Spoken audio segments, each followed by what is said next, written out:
You looking for some news? I got some news.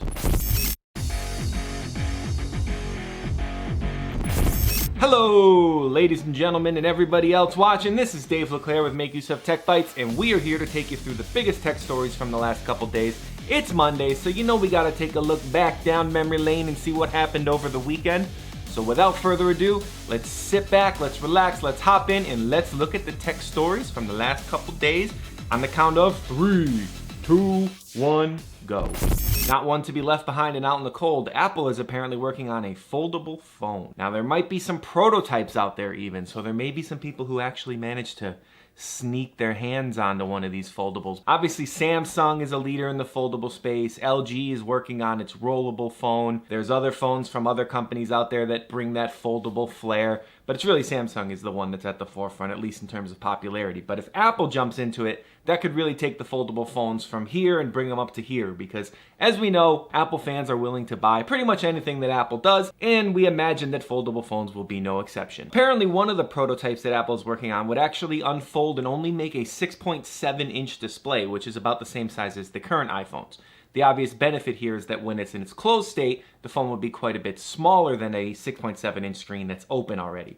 Therefore, it would allow you to have a phone that fits in your pocket a little bit better, or you could throw in your purse a little more comfortably. Now, don't think this is going to be coming next year, because the report actually suggests that Apple won't be releasing these phones for several years. So we may be a few years away from actually getting our hands on an Apple foldable, but it shouldn't come as much of a surprise that the company is working on them. Foldables seem to be the next big thing in the wave of smartphones. Smartphones, let's be honest, they've remained pretty stagnant recently. So foldables seem to be injecting a little bit of new life into the market, and you know Apple's going to want to jump in on that as well. We're just going to have to wait a couple of years before it actually happens, at least if this most recent report is to be believed. So in our last episode, we talked about the 10 coolest things that we saw at CES. Now our episode was based strictly on, was this product cool? But there's another CES list from the Right to Repair Association that looks at things from a very different perspective.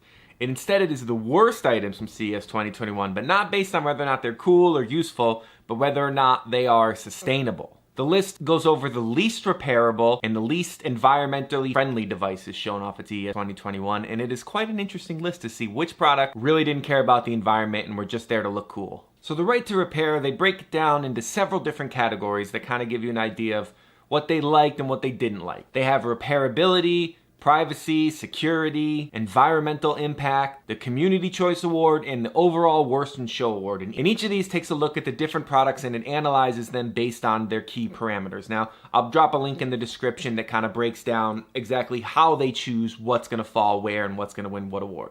But let's just jump in and look at what won what. So for repairability, it went to the X Series Combine Harvester. For privacy, the Linksys Aware Motion Sensing Wi-Fi received the worst of award. For security, the TCL 32-inch Class 3 Series Smart TV was slammed for being insecure. For environmental impact, the YSL Rogue Sur Measure Customizable Lipstick took home that award for the worst environmental impact. The community choice, which was something that we thought was quite cool, is actually the Cold Snap ice cream maker. Apparently the community voted this worst in show as it is not sustainable and it is not repairable, so it makes sense in that regard. And the overall worst in show is that X9 Series Combine. It is bad in every account, apparently, according to the Right to Repair Association. Now remember, this list has nothing to do with the actual functionality of the products. They may be fantastic products. They may be the best in class at everything that they do. That TCL TV might be literally the perfect TV, but it's rating it based on its other issues, the security and the right to repair and the sustainability and the environment.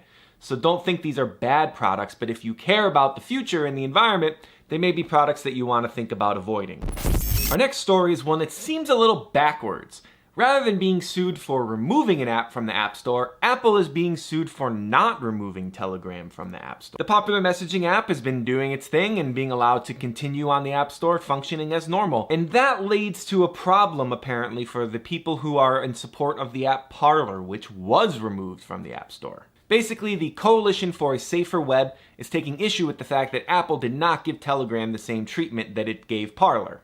The lawsuit, which was filed by Ambassador Mark Ginsburg and the CSW, accuses Apple of knowing that Telegram has been used to, quote, intimidate, threaten, and coerce members of the public. The filing also claims that the app is being used to coordinate and incite extreme violence ahead of Biden's presidential inauguration. It also said that some users have called on followers to abandon plans for a second protest in Washington in favor of surprise attacks nationwide. Obviously, we can't verify these claims. It's a bit of a he said, she said sort of situation, and thankfully we have a court system that will look over this lawsuit and decide whether or not it has any merit. The plaintiffs are seeking damages and a junction that would remove Telegram from the App Store. I know I tell you this in every episode, but it really does make me super happy that you spent your time hanging out here today. So thanks again for watching this episode of Make Use of Tech Bytes. Make sure to like, make sure to subscribe, make sure to share, make sure to bell, make sure to do the jig and dance around and get happy with it.